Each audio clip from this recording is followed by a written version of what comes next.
Hey everyone, this is David Brown with the migration update for March 4th, 2022 from the Braddock Bay Hawk Watch.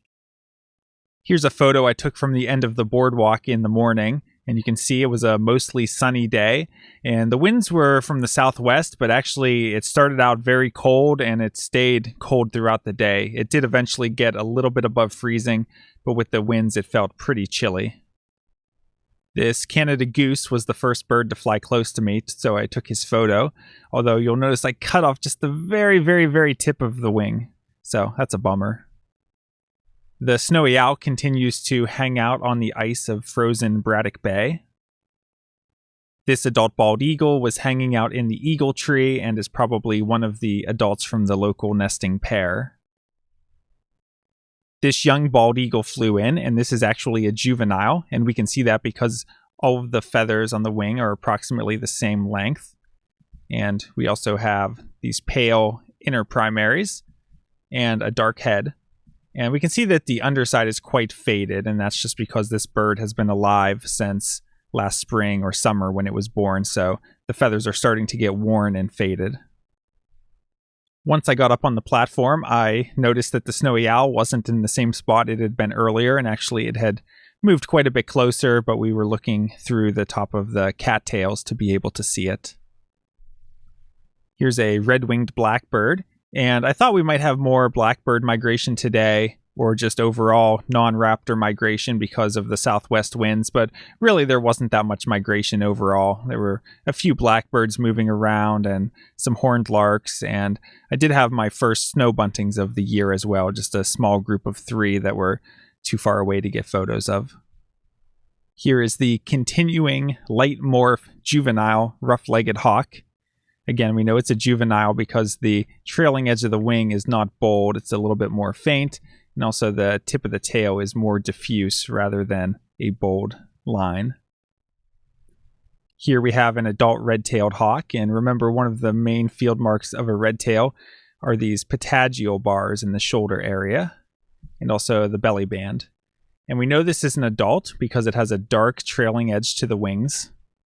And also it has a red tail, of course. But on the underside, the tail looks more kind of faint orange or pinkish. It's not that brighter red that you get when you see the top side of the tail.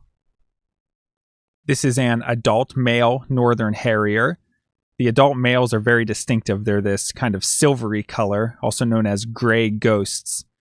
Remember that adult females and juveniles of both sexes are more of a brown color. So the adult males are easy to distinguish, but the brown types can be hard to distinguish unless you get a closer look.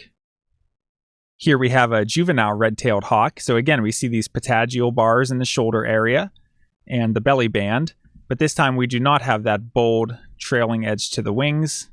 And we don't have a red tail. The tail is more the same color as the wings, kind of whitish, a little bit brownish, and it has this thin streaking. This was a fun moment. We had a turkey vulture migrating over, and a juvenile peregrine falcon came and took a swipe at it. And you'll remember from yesterday that we had a rough-legged hawk going after a turkey vulture. So when I put this photo on Facebook today, one of my friends commented, "How come the raptors at Braddock Bay hate turkey vultures so much?" So it's a good question, because they've certainly been attacking the turkey vultures. Peregrine falcons are the largest of the 3 falcons that we see in a typical season, the other 2 species being American kestrels and merlins.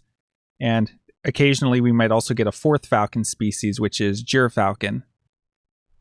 The one thing that distinguishes falcons is how pointed the wingtips are, and we see that here demonstrated pretty well. Peregrines are the largest of the regular falcons that we get, so a lot of times we can simply tell them by size because of how long it takes them to soar in a full circle or the speed of the flap. Those kinds of things can indicate the size of the bird. The facial pattern is also pretty distinctive on peregrine falcons. And this bird is a juvenile because we see vertical streaking on the breast. And when I say vertical, I mean if this bird was perched up in front of us, that streaking would be up and down. Adult peregrines have horizontal streaking. Here we have an adult bald eagle in flight, which is pretty unmistakable with the white head and tail. Here's another adult red-tailed hawk. Again, we see those patagial bars, the belly band, the darker trailing edge to the wing, and the faintly reddish tail. This raptor tried to sneak by. We can tell it's a northern harrier just because of the shape. They're very lanky, long wings that are kind of pointed, long tail, and we can see the plumage is quite different from that adult male we saw earlier. So this is one of what we would call the brown types. So either adult female or juvenile of either sex.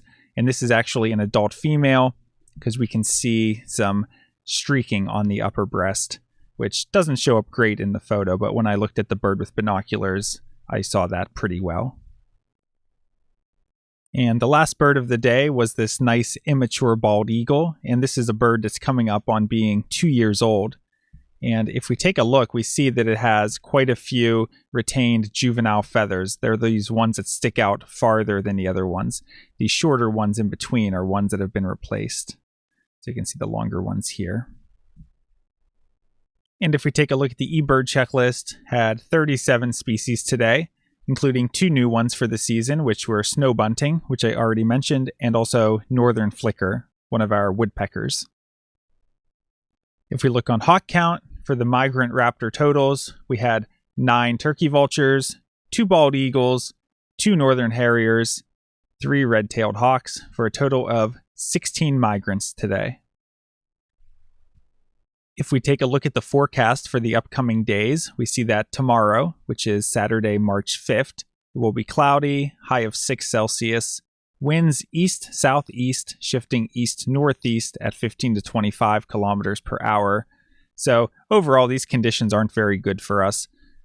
Sometimes we do okay on easterly winds, but usually when it's these stronger winds that are more towards the northeast, they're not very good. So I wouldn't expect very many birds tomorrow, especially being so early in the season, and even on days of good conditions, we're getting very few.